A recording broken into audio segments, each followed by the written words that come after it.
अंधी प्रतिदिन मंदिर के दरवाजे पर जाकर खड़ी होती। दर्शन करने वाले बाहर निकलते तो वह अपना हाथ फैला देती और नम्रता से कहती, बाबूजी, अंधी पर दया हो जाए। वह जानती थी कि मंदिर में आने वाले सहृदय और श्रद्धालु हुआ करते हैं।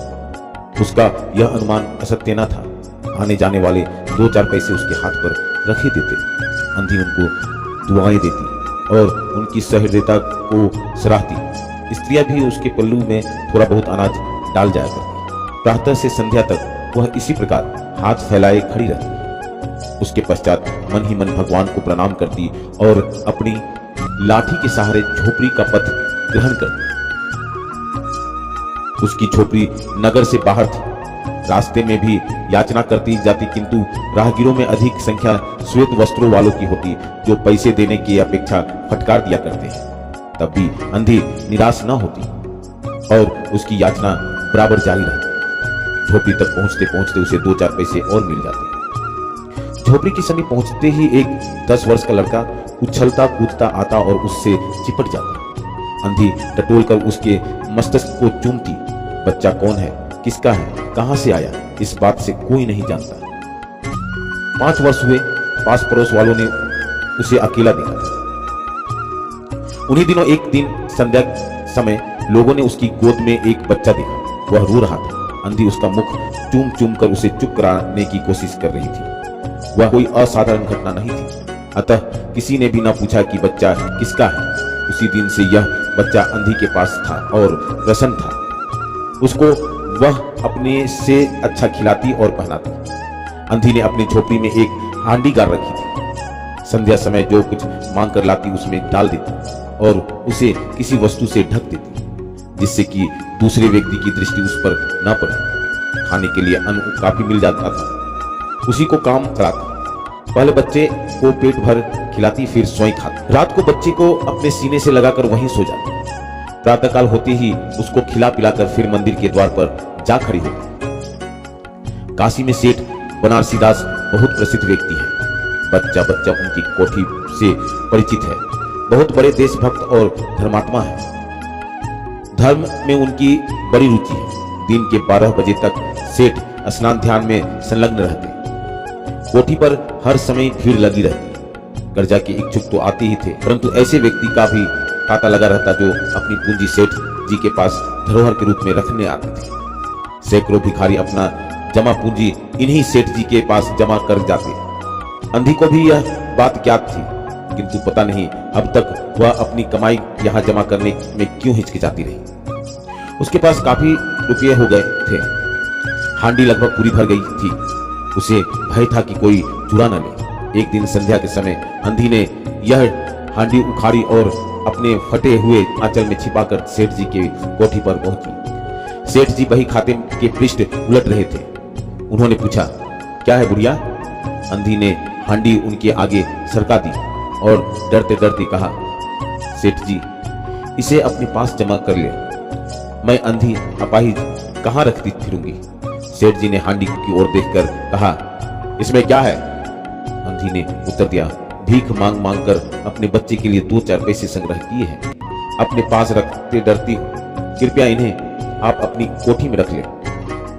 सेठ जी ने मुनीम की ओर संकेत करते हुए कहा, भाई मैं जमा कर लो। फिर बुढ़िया से पूछा, तेरा नाम क्या है? अंधी ने अपना नाम बताया।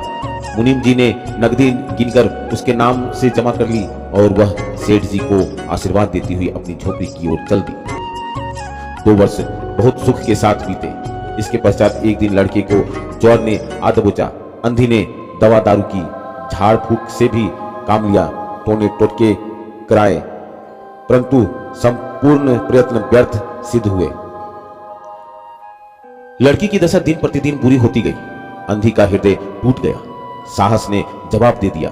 निराश हो गई, परंतु फिर ध्यान आया कि संभवतः डॉक्टर के इलाज से फायदा हो जाए। इस विचार के आते ही वह गिरती पड़ती सेठ जी की कोठी पर आ पहुंची। सेठ जी उपस्थित थे। अंधी ने कहा, सेठ जी, मेरी जमा पूंजी में से 10-5 रुपये मुझे मिल जाए तो बड़ी कृपा हो। मेरा बच्चा मर रहा है, डॉक्टर को दिखाऊंगी। सेठ जी ने कठोर स्वर में कहा, कैसा जमा पूंजी, कैसे रुपये? मेरे पास किसी के रुपये जमा नहीं है। अंधी ने रोते हुए उत्तर दिया, 2 वर्ष पहले मैं आपके पास धरोहर रख गई थी, दे दीजिए, बड़ी दया होगी। सेठ जी ने मुनीम की ओर रहस्यमय दृष्टि से देखते हुए कहा, मुनीम जी, जरा देखना तो इसके नाम की कोई पूंजी जमा है क्या? तेरा नाम क्या है री? अंधी की जान में जान है। पहला उत्तर सुनकर उसने सोचा कि सेठ बेईमान है, किंतु अब सोचने लगी संभवतः उसे याद ध्यान न रहा होगा। ऐसा धर्मी व्यक्ति भी भला कहीं झूठ बोल सकता है? उसने अपना नाम बता दिया। उलट पलट कर देखा, फिर कहा, नहीं तो इस नाम पर एक पाई भी जमा नहीं है। अंधी वहीं जमी बैठी रही। उसने रो रो कर कहा, सेठ जी, परमात्मा के नाम पर, धर्म के नाम पर कुछ दे दीजिए, मेरा बच्चा जी जाएगा, मैं जीवन भर आपकी गुण गाऊंगी। परंतु पत्थर में चौंक नहीं लगी। सेठ जी ने क्रुद्ध होकर उत्तर दिया, जाती है या नौकर को बुलाऊं? अंधी लाठी टेक कर खड़ी हो गई और सेठ जी की ओर मुंह करके बोली, अच्छा, भगवान तुम्हें बहुत दे, और अपनी झोपड़ी की ओर चल दी। यह आशीष न था, बल्कि एक दुखी का साप था। बच्चे की दशा बिगड़ती गई, दवा दारू हुई नहीं, फायदा कैसे होता? एक दिन उसकी अवस्था चिंताजनक हो गई, प्राणों की लाले पड़ गए।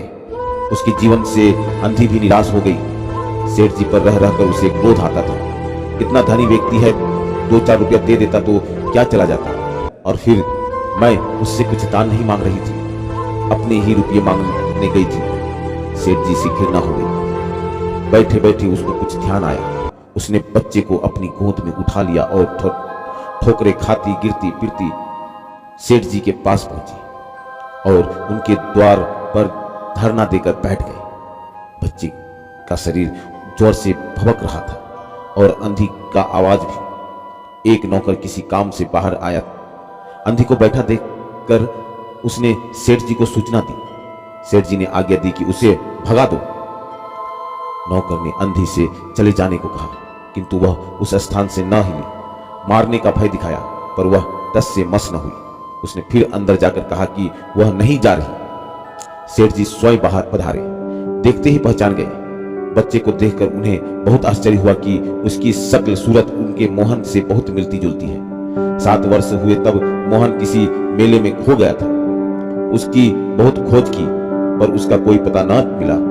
उन्हें स्मरण हो आया कि मोहन की जांघ पर एक लाल रंग का चिन्ह था। इस विचार के आते ही उन्होंने अंधी की गोद के बच्चे की जांघ देखी। चिन्ह अवश्य था, परंतु पहले से कुछ बड़ा। उनको विश्वास हो गया कि बच्चा उन्हीं का है। सेठ जी बच्चे को छीनकर अपने कलेजे से लगा लिया। शरीर जोर से तप रहा था। नौकर को डॉक्टर लाने के लिए भेजा और स्वयं मकान के अंदर चल दिए। अंधी खड़ी हो गई और चिल्लाने लगी, मेरे बच्चे को न ले जाओ, मेरे रुपये तो हजम कर गए, अब क्या मेरा बच्चा भी मुझसे छीनोगे?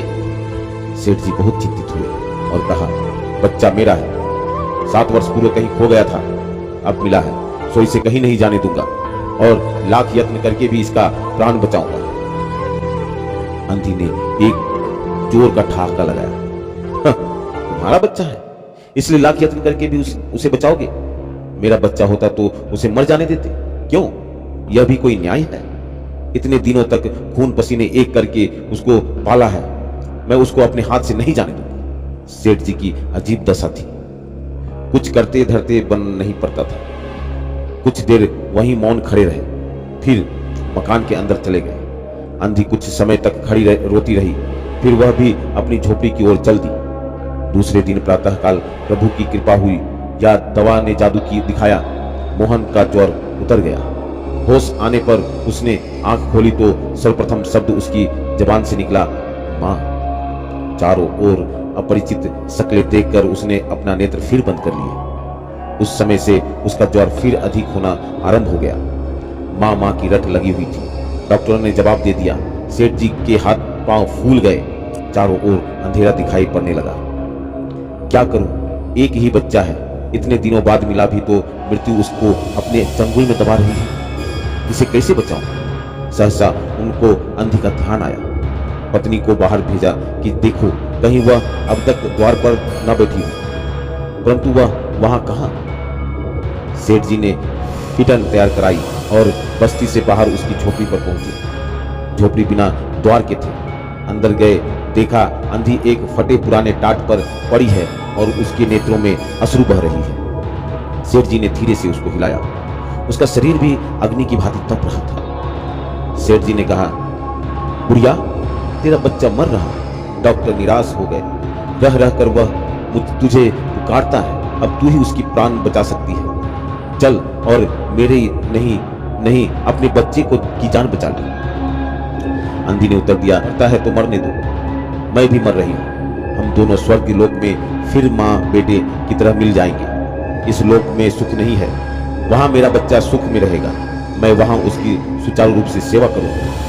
सेठ जी रो दिए। आज तक उन्होंने किसी के सामने सिर न झुकाया, परंतु इस समय अंधी के पांवों पर गिर पड़े और रो रो कर कहा, ममता की लाज रख लो, आखिर तुम भी उसकी मां हो। चलो, तुम्हारे जाने से वह बच जाएगा। ममता शब्द ने अंधी की व्याकुल कर दिया। उसने तुरंत कहा, अच्छा चलो। सेठ जी सहारे देकर उसे बाहर लाए और फिटन पर बिठा दिया। फिटन घर की ओर दौड़ने लगी। उस समय सेठ जी और अंधी भिखारी दोनों की एक ही दशा थी। दोनों की यही इच्छा थी कि शीघ्र से शीघ्र अपने बच्चे के पास पहुंच जाए। कोठी आ गई। सेठ जी ने सहारा देकर अंधी को उतारा और अंदर ले गए। भीतर जाकर अंधी ने मोहन के माथे पर हाथ फेरा। मोहन पहचान गया कि वह उसकी मां का हाथ है। उसने तुरंत नेत्र खोल दिए और उसे अपने समीप खड़े हुए देखकर कहा, मां, तुम आ गई। अंधी भिखारी मोहन के सिरहाने बैठ गई और उसने मोहन का सिर अपने गोद में रख लिया। उसको बहुत सुख अनुभव हुआ और वह उसकी गोद में तुरंत सो गया। दूसरे दिन से मोहन की दशा अच्छी होने लगी और 10-15 दिन में वह बिल्कुल स्वस्थ हो गया। जो काम हकीम, वैद्य और डॉक्टर न कर सके, वह अंधी की स्नेहमयी सेवा ने पूरा कर दिया। मोहन के पूरी तरह स्वस्थ हो जाने पर अंधी ने विदा मांगी। सेठ जी ने बहुत समझाया, परंतु वह सहमत न हुई। विवश होकर विदा करना पड़ा। जब वह चलने लगी तो सेठ जी ने रुपये की एक थैली उसके हाथ में दे दी। अंधी ने मालूम किया, इसमें क्या है। सेठ जी ने कहा, इसमें तुम्हारा धरोहर है, तुम्हारे रुपये मेरा वह अपराध। अंधी ने बात काटकर कहा, यह रुपये तो मैंने तुम्हारे मोहन के लिए संग्रह किए थे, उसी को दे देना। अंधी ने थैली वहीं छोड़ दी और लाठी टेकती हुई चल दी। बाहर निकलकर फिर उसने उस घर की ओर नेत्र उठाए। उसके नेत्रों से अश्रु बह रहे थे, किंतु वह एक भिखारिन होते हुए भी सेठ से महान थी। इस समय सेठ याचक था और वह